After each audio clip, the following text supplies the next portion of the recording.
Bonjour. Cette vidéo a comme objectif de vous orienter par rapport à toutes les démarches de visualisation des données que nous allons travailler ensemble à NXT. Probablement, vous êtes en train de décider si vous inscrire ou non, et probablement vous vous demandez si ce type de techniques, de méthodes numériques puissent être appliquées à vos projets de recherche. Eh bien, je vais vous montrer trois exemples de visualisation des données afin de pouvoir vous donner une idée de comment ces typologies d'analyse numérique sont appliquées à des sujets en sciences humaines. Je vais commencer. Les travaux que nous proposons à NXD, notamment dans les groupes de visualisation de données qui les matins de jeudi proposent cartographie numérique pour un groupe et analyse des réseaux pour un autre groupe, se base sur ce qui est les travaux de Franco Moretti, Graph Maps Entries. En général, nous allons donc vous montrer et vous proposer une pédagogie de la visualisation des données qui se base sur ces trois types de visualisation.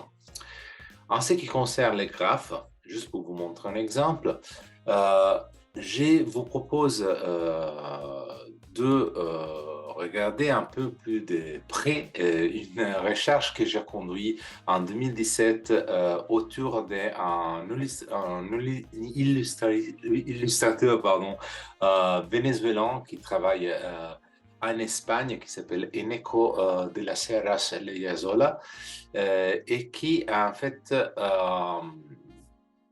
est un intellectuel d'origine marxiste et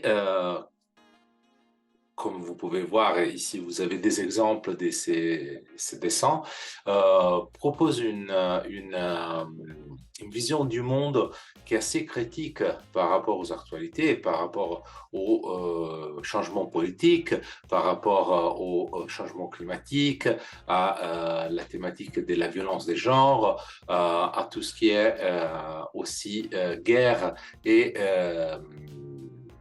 et pour faire ça, en fait, pour analyser le travail de cet illustrateur, j'ai composé un corpus d'environ 2000, on parle plus ou moins de 2000 dessins, qui sont tous les dessins qu'Eneco de las Heras a fait pour un journal qui maintenant est fermé définitivement, qui s'appelle Interview, et un autre journal qui s'appelle 20 Minutos. Ces deux journaux, en fait, représentent un corpus assez homogène qui m'a permis de pouvoir proposer des analyses aussi numériques. Ce sont des analyses qui, grosso modo, m'ont permis de voir les tendances dans l'usage de certaines thématiques à l'intérieur de l'œuvre de Eneco.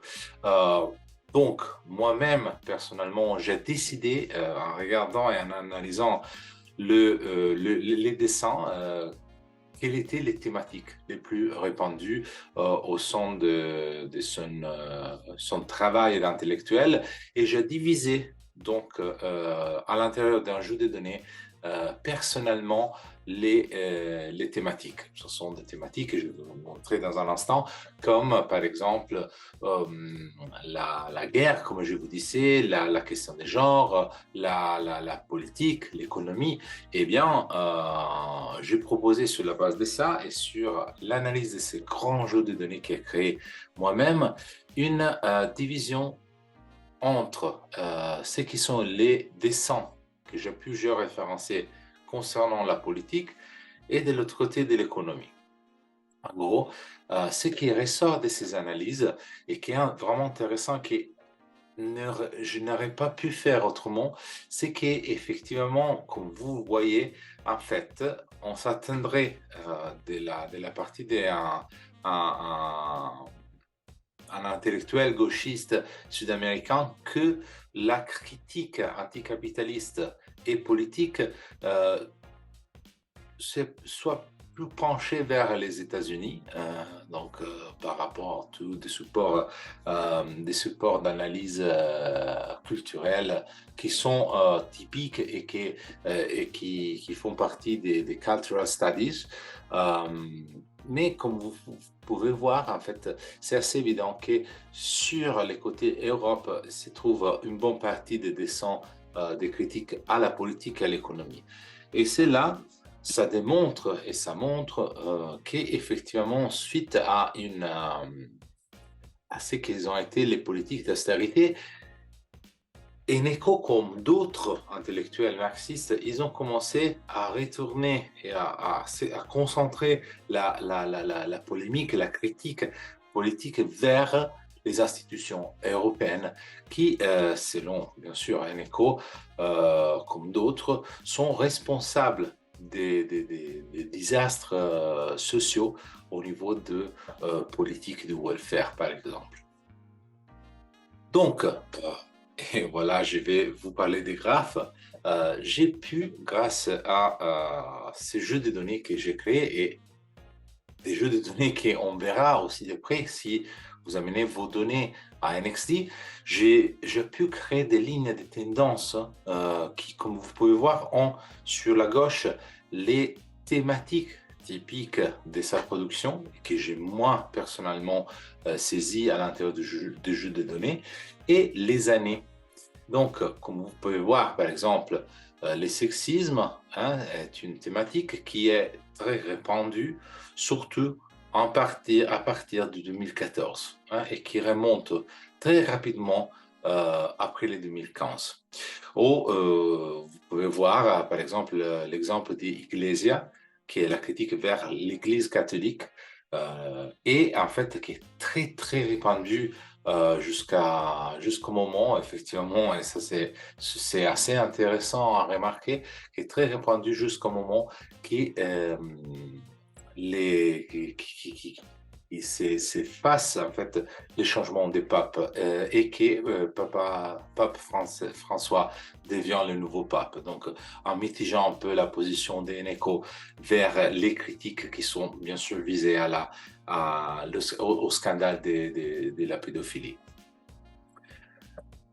Pour continuer et aller un petit peu plus vite sur la question des cartes, les cartes sont l'un des points forts qu'on pourra voir ensemble dans les programmes de NXT. Ici, je vous propose par exemple une carte qui a été créée pour représenter les toponymes mentionnés dans les théâtres français du XVIIe. Ce sont tous des recherches que je vous présente et qui se trouvent déjà publiées, bien sûr. Donc, en faisant ce type de représentation géospatiale du théâtre, ici vous voyez un screenshot de la carte. D'ailleurs, vous pouvez voir ici les liens qui vous amènent directement à la carte digitalcoiny.github.io/French Theater 17. Là, en fait, c'est le lien de la carte. Vous pouvez la regarder aussi vous-même.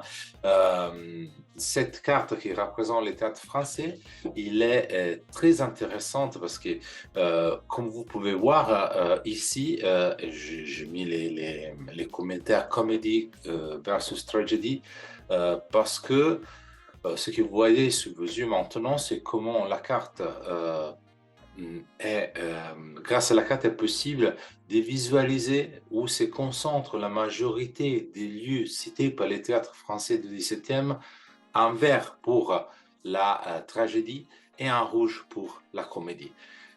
Étant un exemple assez marquant de comment fonctionne le distant reading grâce à outils numériques, en démontrant qu'effectivement, c'est assez évident que la comédie est un genre plutôt occidental, alors que la tragédie est un genre plutôt oriental. Je vais continuer, je m'excuse pour la rapidité avec laquelle je traite de ces sujets, mais ce sera plus intéressant de les traiter de vive voix à NXT. Les arbres, hein, les arbres, pour vous montrer une visualisation arbre, enfin, qui est une visualisation des réseaux, je vous présente une étude que j'ai fait sur la poésie de la rue à Rome, donc un groupe de poètes qui s'appelle Poeti di Artrullo, qui écrivent un peu partout. Vous voyez un exemple sur les murs sur la gauche, ou dans des flyers, mais ils ont aussi des volumes publiés. Comment ces groupes, je vous disais, ont diffusé à Rome la poésie. Bien sûr, il y a un support de cartographique, mais si je vous présente l'analyse des données que vous voyez sous vos yeux, et en fait, cela est une analyse qui met en relation les poètes qui se trouvent en bas du réseau, les thématiques des poésies que moi-même j'ai saisies une fois que j'ai analysé les corpus de ces poètes, et au centre, les quartiers de Rome qui sont en échelle avec la carte réelle. Alors, qu'est-ce qu'on peut voir grâce à l'analyse des réseaux? Ça, c'est juste un exemple entre 1000 autres exemples qu'on pourrait mentionner et on pourrait montrer. Vous pouvez voir clairement dans une façon assez claire, par exemple, comment la thématique existentielle et la thématique sociale sont connectées à plusieurs quartiers et la taille des points démontre comme les deux thématiques les plus utilisées par ces poètes ont plus ou moins le même nombre de poésies. Si je ne me trompe pas, il y a une différence de poésie entre les deux. Mais comment ils sont connectés? Les liens sont plus épais par rapport à combien de poésies sont échangées entre un point et un quartier. Pardon. Et je vous disais, donc, si vous regardez la poésie existentielle, il est diffusé un peu partout, mais nous avons juste ces liens qui est plus épais et qui se connecte au quartier du Trullo, les quartiers des références de ce groupe de poètes. Par contre, la thématique sociale, il est diffusé un peu partout comme les essentiels, mais il a 4 liens qui sont un peu plus épais par rapport aux autres et qui sont en fait dialoguent avec des quartiers assez intéressants, assez clés comme Trastevere ici, qui est un quartier extrêmement intéressant pour la vie sociale des Roms. Eh bien, là, on peut dire donc que vu les rapports qui est donné visuellement par les liens plus épais de la poésie sociale, si ces poètes, quand traitent de la poésie existentielle, le font principalement dans un quartier, celui-là de Trullo de Vian, donc quand ils veulent parler d'eux-mêmes, préfèrent le faire dans leur quartier de provenance. Euh, Quand, par contre, ils parlent de poésie sociale, quand ils parlent de thématiques sociales et politiques, ils le font un peu partout. Donc, ils répondent leur poésie sociale un peu partout. Alors, j'espère d'avoir été assez clair, de vous avoir donné un panorama de comment la visualisation des données vient à l'aide euh, des études en sciences humaines. Je vous remercie pour votre attention et je vous attends à NXD avec mes collègues pour vous présenter, à partir du moment où vous travaillez sur ces thématiques, la visualisation de données, Graph, Map and Trees, directement à NXD. Allez, merci beaucoup.